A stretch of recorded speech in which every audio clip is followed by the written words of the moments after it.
Welcome to day 3 of the Soul Movement Challenge. We are starting to get a little traction. We're starting to get a little bit of momentum. As you can tell from day 1 and day 2, we are still on the lower intensity side, playing with a lot of diverse movements, but keeping it pretty chill.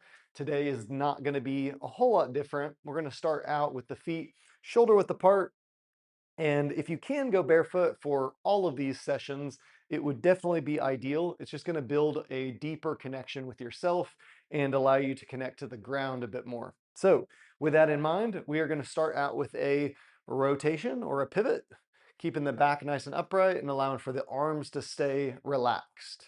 We're just going to get a nice little swing and twist, allowing for the arms to come out away from you. The arms are just kind of dead weight here. And I'm just letting the hips kind of take the bulk of the movement. And you can see what my feet are doing here. In shoes, at first, this might actually feel better in shoes, but in the long term, you're going to end up a lot more limited with your own range of motion. So it's a lot more ideal if you can do it barefoot to go barefoot. And obviously, I'm just a big proponent of being barefoot just because it helps to build a lot of that connection to the ground, a lot of that stability for yourself. All right, so after we've gotten a few reps here, we're gonna take a pause, bring the feet out a little bit wider, and we're gonna go into a circular squat, kind of scooping the hips under. And I'm gonna start out really, really small with the movement, and I'm gonna let it kind of organically build. So don't try and force getting into a super deep range of motion, especially at first. We want to let your hips warm up adequately. We don't want to try and push down into a range of motion our body's not ready for. As you can see, my hips are slowly getting a little deeper, but I'm also trying to keep my upper body pretty relaxed here. I'm also getting just a tiny bit of a rotation with my upper body. So I am kind of twisting out each way.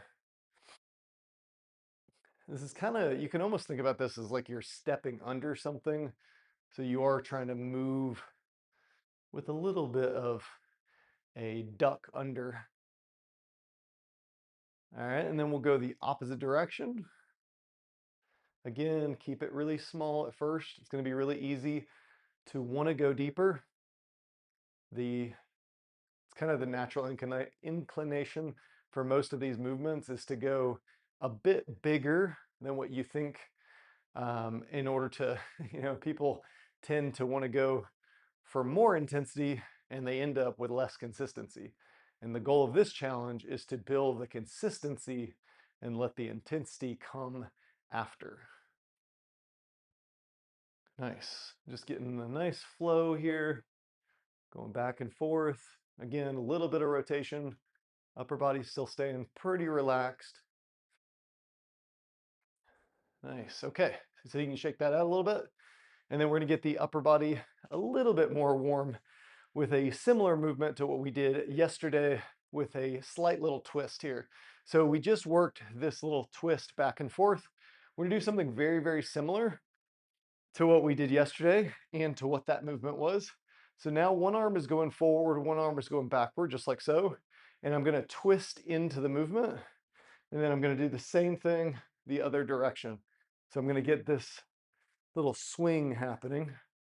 So if you're looking at me straight on, if that doesn't make sense to your brain, we're going to be just like that. And you can see my head is turning, my hips are turning, my shoulders are turning, and my arms ideally are kind of traveling on a very similar path each time.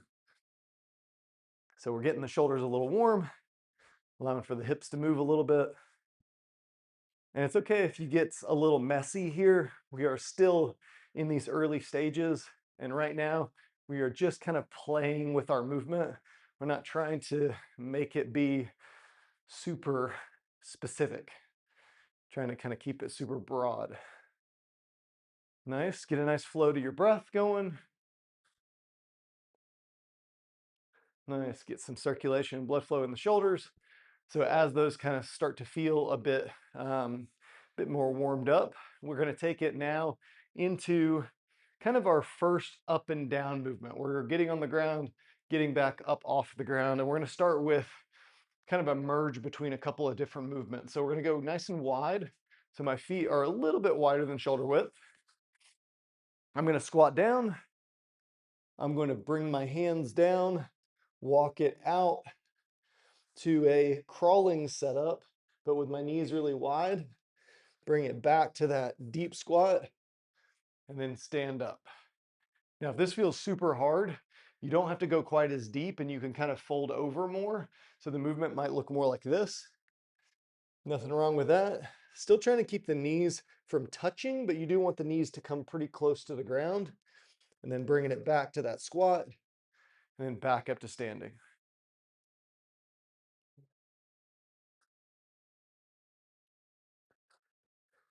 And the goal here is as you walk out to that crawl, try to keep a really strong shoulder and core position. You don't want to collapse. It is really easy to collapse with that position. Make sure you're trying to synchronize your breath, just like with all these movements.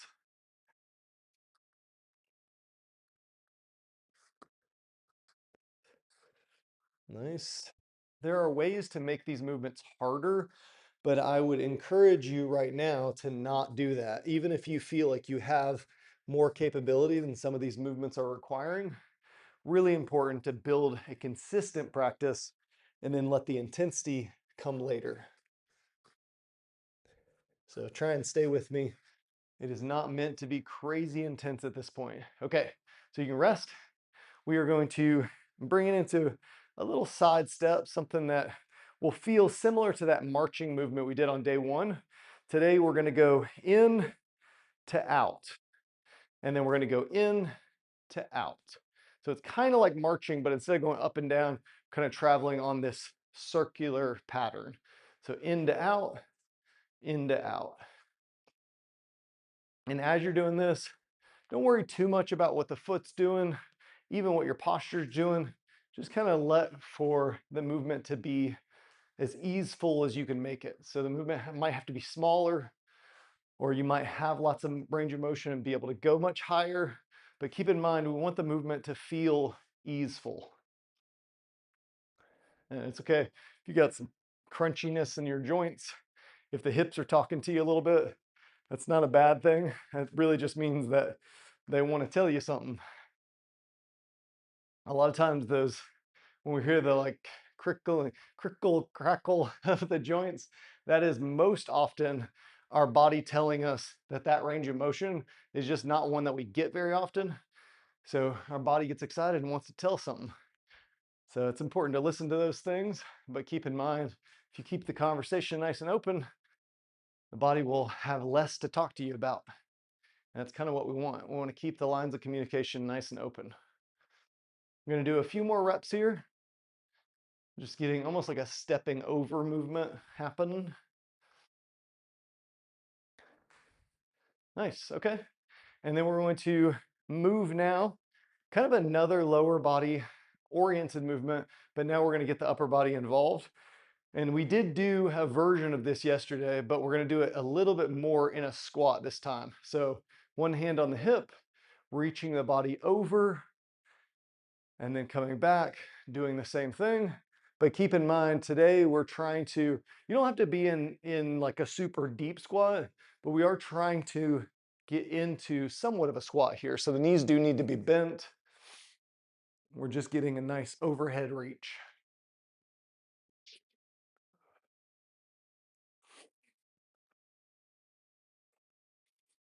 Focus on your breath. Again, try not to rotate forward. Try to keep your body kind of pointed forward.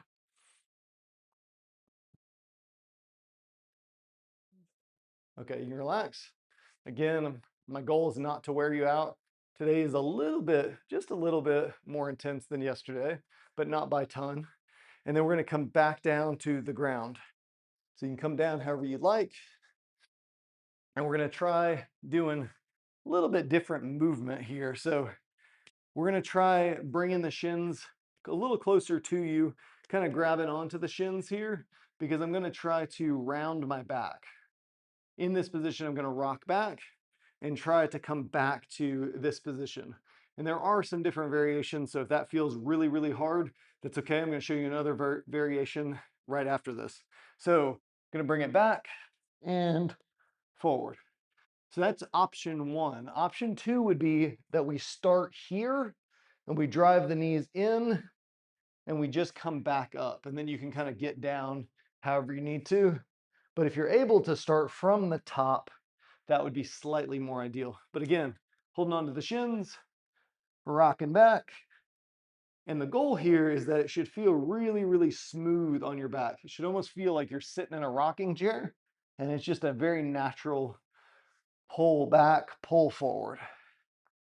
My core is very engaged here, so my back can stay rounded. A lot of times we think about having bad posture, quote unquote bad posture, when it comes to seated positions and being rounded, but we don't often think about how being rounded can actually be useful for certain things and a position that you can work and strengthen, just like you can strengthen being in an extended posture. So we're going to get a few more reps here, just giving you a chance to practice. Nice. Okay, so still on the ground, we're going to come back to a position that we have played around with, which is this shin box setup. And from here, you can even use your hands here because this is definitely meant to be on the somewhat easier side. We're going to extend the legs out and then we're going to bring them back in. So again, I'm going to extend the legs out and then bring them back in. Keep in mind that you're trying not to lift the knees. You're trying to keep the knees pinned and extend them out from there. And if that feels really, easeful, it feels good, one, that's a good thing. And two, you can try to do the movement without the hands, but it will be a little bit harder. It may not actually be a ton harder depending on your own mobility, but you're also welcome to keep the hands down, especially right now as we're continuing to build some ease of movement. The only downside to this movement is you do need a floor that will allow for your feet to slide around a little bit. All right, nice. All right, so we've gotten a handful of new movements. We're going to come back up to standing. You can get up however you need to, and then we're going to take it into another little up and down movement. So we just did kind of a crawl out. Now we're going to do a set down. So this will be kind of a new movement altogether. So one hand is going to come down right in front of where this foot is. And then I'm going to bring this leg underneath me and I'm going to set my butt down. Then I'm going to bring this same leg back through, set it down where it was, and then come back up to standing. So again, hand down, butt down. And just work that on the same side, really get a flow going here. Really the only thing to really focus on as you're doing this is that you have control. So you don't want to be falling on your butt when you come down. You want to just be able to set everything down gently and pick everything up with control. All right, so now that we've gotten a fair amount of reps there, we're going to also play around with some reps on the other side. And the same applies. We're going to try to follow the line of the foot to set the hand down, bring the leg through, and then set the butt down, and then reverse. So hand down, butt down, butt up, foot down, stand up. The problem I see a lot of people run into as you do more reps here is that a lot of people end up setting the hand down too far behind them. So if this is you, keep in mind you want the hand, when you sit down, your butt should be pretty much right next to your hand. If you find that you're setting down and your butt goes a lot further in front, that's usually a sign that you are not keeping a more contained position and you're putting a lot more stress in the shoulder than what needs to be there. So I'm going to get a couple more reps here. All right, let's get one more. All right, and then we're going to come up and we get to go into some more playful movement now. So we're going to do a jump. Your goal here is to try to relax your upper body. Treat it kind of like a cross between a shake and jumping on like a trampoline. So it's going to be like this. And we're just going to keep going here, getting a nice breath cadence. You can always revert back to that calf raise that we did on day one if this feels like too much. But keep in mind, you want to keep your feet with some tension, and you want to act like a spring. Every time you come down, you're kind of springing right back up.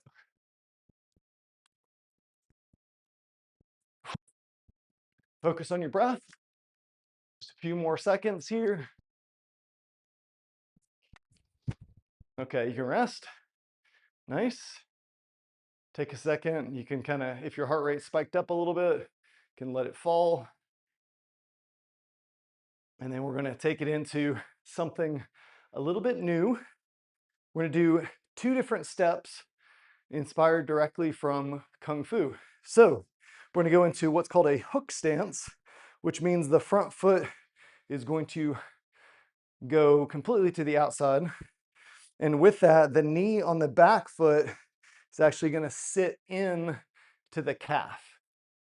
So again, to show you that from maybe even a different angle, my foot rotates forward and then my knee kind of sits into my calf. So again, hooking the foot in front and then letting my calf or letting my knee go into my calf. So that's step 1. So we're going to do that a couple of times, just stepping the foot and then drawing it back. Stepping the foot. And the further across you can make this foot, the better. You really don't want to be here. You actually want to try to angle it as much as possible. And you'll find that this is quite challenging because it's really making the glutes work.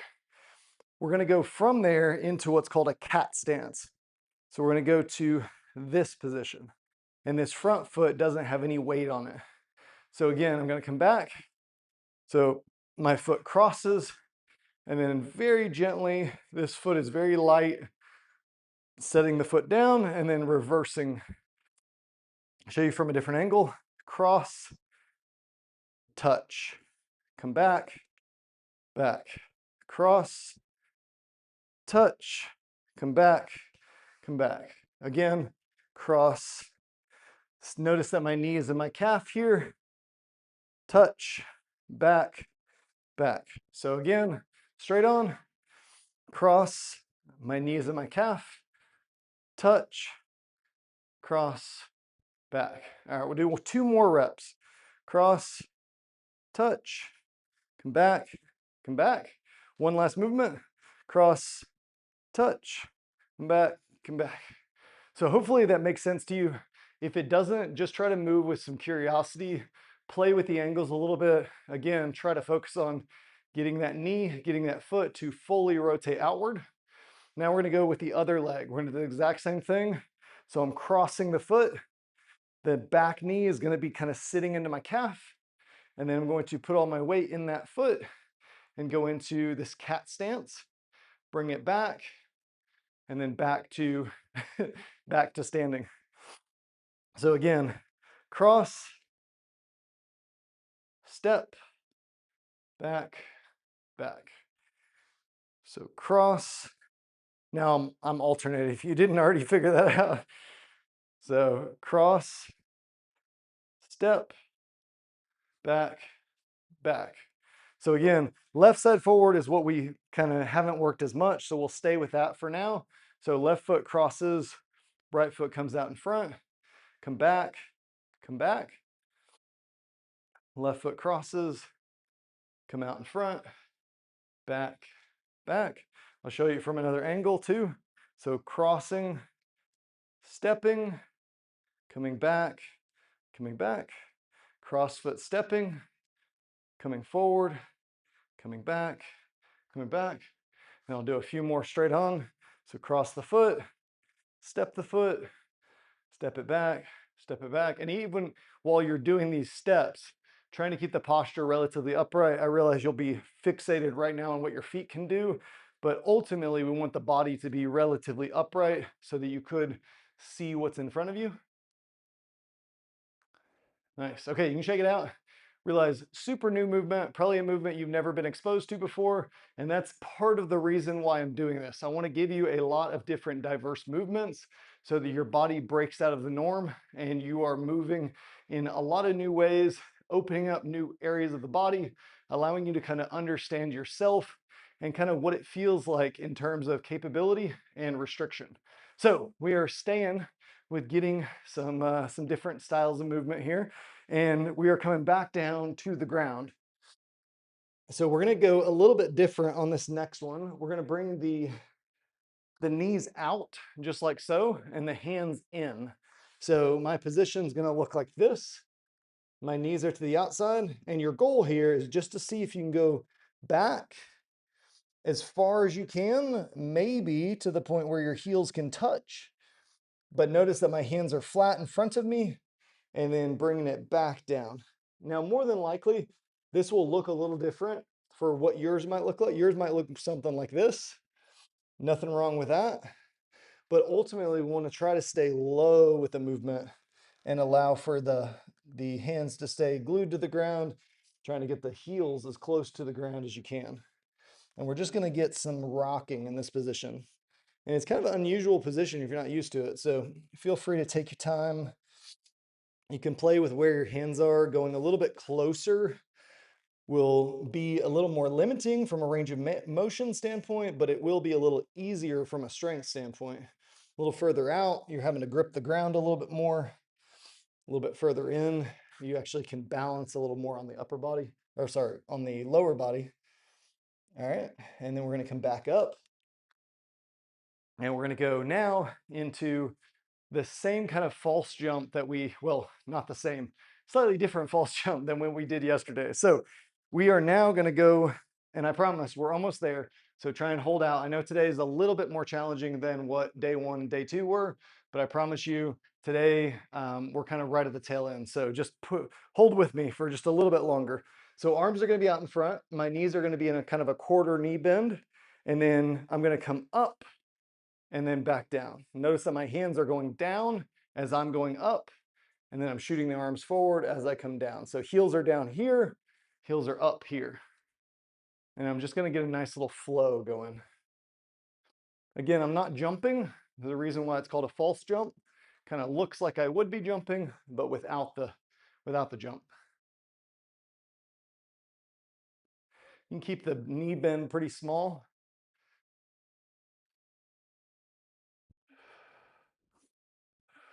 Just give me two more. Nice. Okay, you can rest, you can shake it out. Hopefully that wasn't too intense for day 3.